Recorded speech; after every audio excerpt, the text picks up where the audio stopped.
Hi, it is February 23rd, 2026. This collapse, the wake of this collapse, could end up going smoother than what a lot of us have expected. Because if you're a politician and your constituents suddenly discover the banks are closed, the supermarket's not giving them any food without payment, they don't have any acceptable payment, um, and the shit's hit the fan, their retirement accounts collapsed, there's panic. Um, the logical thing to do, of course, the logical thing to do, the best thing to do would be to follow the plan in my book.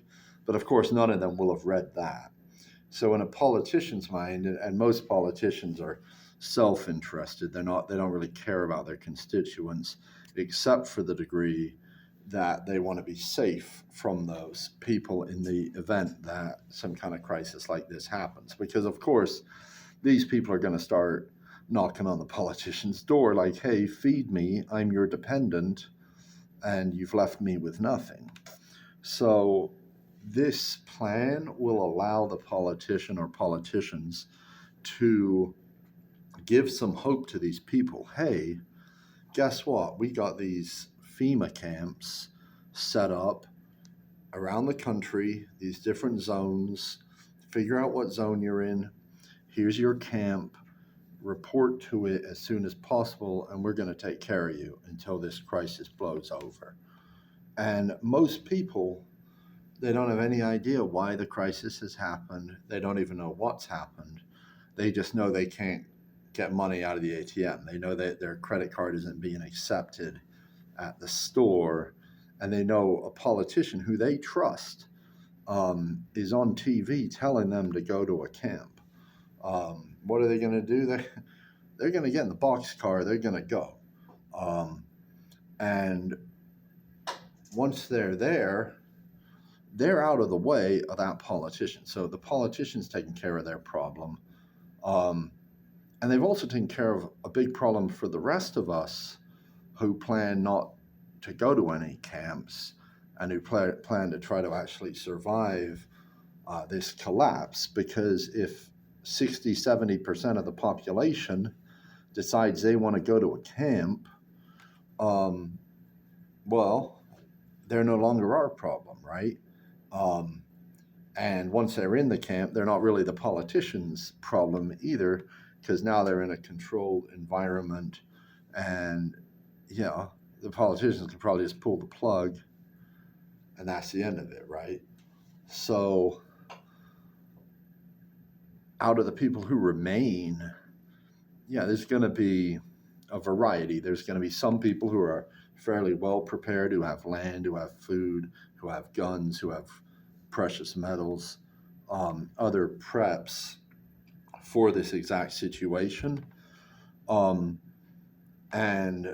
then there's going to be people who maybe didn't prepare as much, but who have a good spirit, who have felt like, this system's bullshit. This is bullshit. I can't save. I can't get ahead. And maybe they don't know exactly what path they're going to take, but they know they're not going to no fucking government fucking camp. And they're willing to work. They're willing to try to survive and look for opportunities.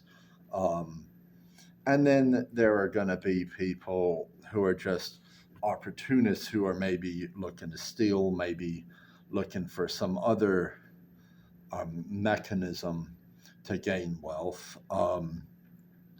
But a lot of the people who have that kind of mindset are going to go to the camps, because that's what the camps promise. They promise, we have tax dollars, we have money we've stolen, we're going to feed you with that money. And a lot of people are going to be too stupid to connect the dots that the money's collapsed, that they can no longer do that. They're just going to do what they're told, because that's what they've been trained to do.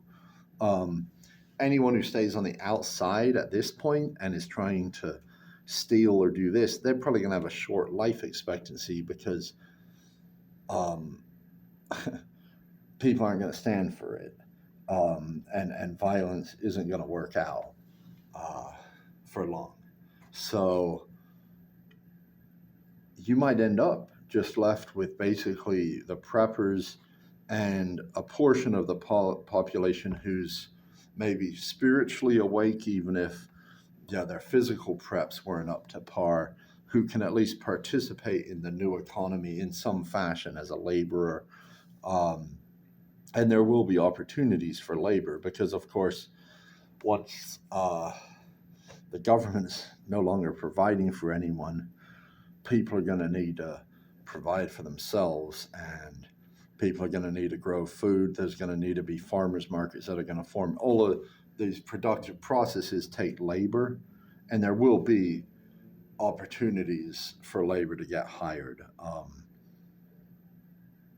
as we move forward. So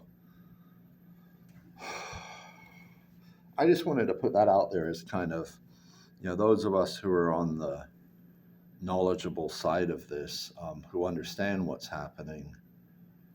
It can look pretty bleak when we're surrounded by all these people who just have no clue and want to dehumanize us for even suggesting that the government can't take care of them. A lot of these people are just going to go to camps and they're going to get out of the way.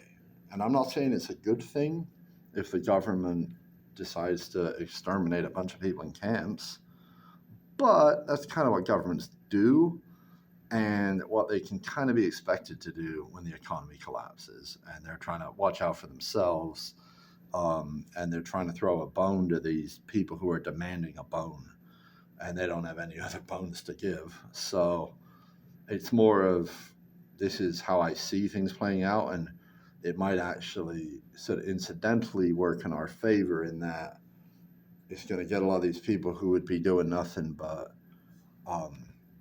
trying to steal and getting in the way and presenting these stupid ideas, and basically just operating under the program of cruelty that's been programmed into them. Yeah. So don't lose hope, man. When this shit goes down, we can start fucking putting systems in place, man. I mean, I know I got big plans. I got real big fucking plans. I want to restore an entire fucking economy out here in the Southwest, and I like our chances of doing that.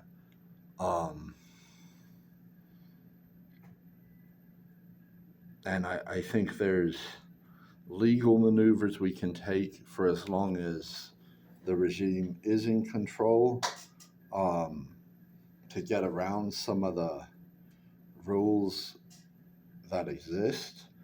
But eventually these rules are going to go away because they're not going to have the power to enforce these rules. And if, a lot of the people who like the idea of having a master are in a camp, well, it's just going to be that much easier for us to operate without interference. So, trying to bring you a little optimism, a little hope, a little something to smile about. And with that, you guys take care.